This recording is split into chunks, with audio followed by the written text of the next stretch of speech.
Okay,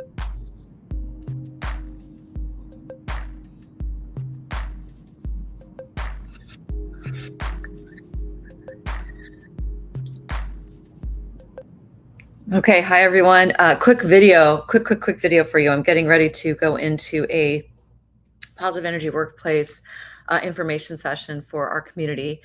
And before I do that, I just want to say hi real quick, live from New York. I am in New York City this week. I was here to give a keynote yesterday actually, and to have a couple of different meetings. And I thought I would just pop on here before I take off and head back home, just to give a couple of quick highlights of what I have seen this week in talking to many different organizations. So, my keynote yesterday was really talking about how engagement, the way we've been measuring engagement, the way we're looking at engagement to measure cultural health, that really it's kind of becoming antiquated in the way that we're looking at engagement. And really what we want to be looking at now is the energy of the workforce. So the keynote I gave was actually titled, engagement is the past, energy is the future, and 3 U-turns your organization wants to make, starting yesterday in order to really truly start to create cultural change. Because what we're seeing and what the studies are showing is that while training, investments, and all the work that people are doing to build a healthier culture, while these things are going up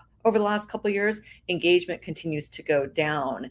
And what we notice at Active Choices when we're working with our clients is that a big part of this is because they're not paying attention to the actual energy of the leaders, the energy of the organization, the energy that people are bringing to the table.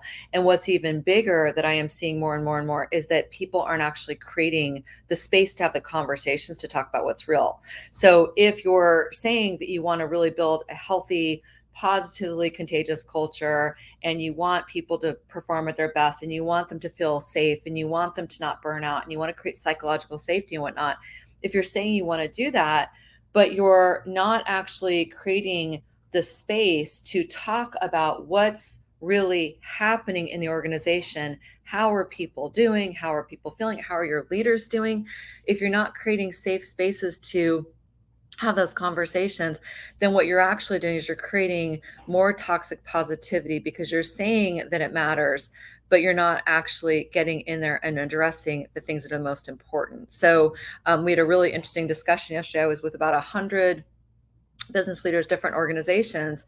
And one of the things that I always ask in a room is, how are the leaders in that how are they doing?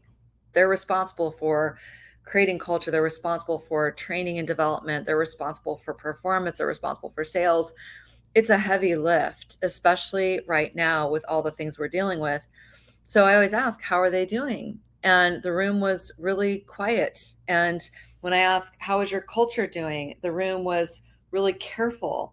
And I went in, and as we got further into the conversation, and we made it a very experiential keynote, but as we got further and further into it, things opened up a little bit more. People started to talk a little bit more. But afterwards, I had no less than 5 people come up to me and say, Anise, what you saw at the very beginning when you were asking how people are doing, that's actually what's happening in our organization. We're not actually talking honestly about what's happening. So our leadership is saying that it's really important that we create organizational health, but we're not having the conversations. We're exhausted, we're busy, we're overwhelmed, there's no time, there's no space. We're doing the very best we can.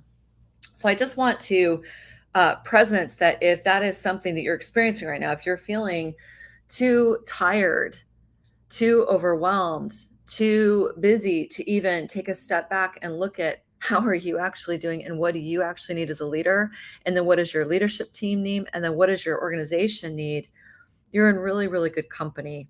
And the place to start focusing is not to keep focusing on trying to fix what's not working, or avoid it because you're too busy for it, but instead just to take a pause. I feel like I say this every single day, but taking that pause to take a step back to really look at, what do you need for yourself? What do you need with your leadership team? What does your organization actually need? Take a step back, take a pause, and start to ask those types of questions.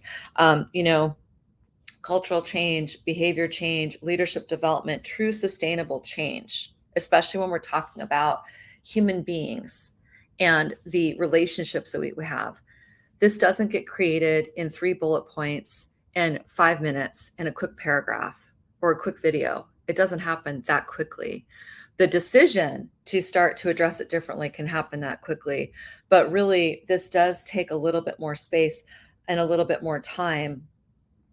The great news is that while it takes space and time, we're moving through our lives no matter what. We're reacting to people no matter what. So there's a decision, there's a choice point that we get to make around deciding that we're going to do it differently. So my invitation to you today is just to notice for yourself, how are you doing? What are the conversations you're avoiding? Where do you feel like you're too busy to address culture right now? Where do you feel like you're too busy to address what's really happening in your company?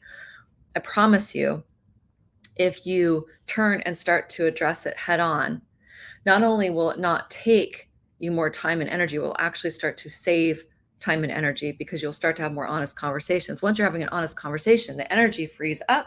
You can actually start to save that energy to go towards things like creating really great results with your company.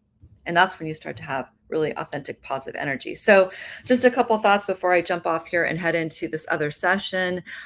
If Active Choices, myself, my team, if we can be helpful to you in having these conversations, we'd be happy to. We are really excited about the work that we're doing. We're really excited about what we see as possible for companies when they kind of take a step back. And we're really committed to helping the companies who feel really ready now to start to address culture change in a different way, where we really tap into and direct the energy of our workforce in more intentional ways. And of course, that starts with us each as leaders. So just reach out to me. Happy to set up a conversation to see if this is something you might want to explore. Happy to be helpful no matter what, even if you decide not to explore this.